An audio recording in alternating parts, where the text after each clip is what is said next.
The engine from there is from the Kenworth right there. The Kenworth.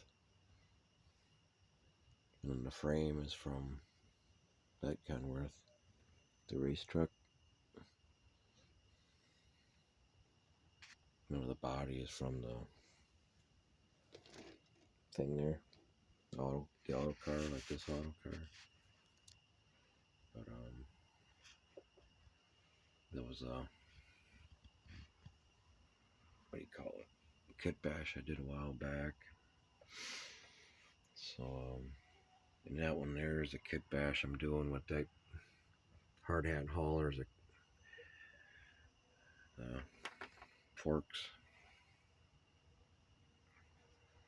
all parts in here. So the doors are in there. So, try and get that finished up pretty soon. There's the hood fork stuff. And here's my trailer I'm trying to finish up for my Kenworth there. Pretty much all I'm working on lately. If these videos interest you, let me know. Always, I can make quicker, shorter videos of stuff I'm working on. Always, I just work on stuff.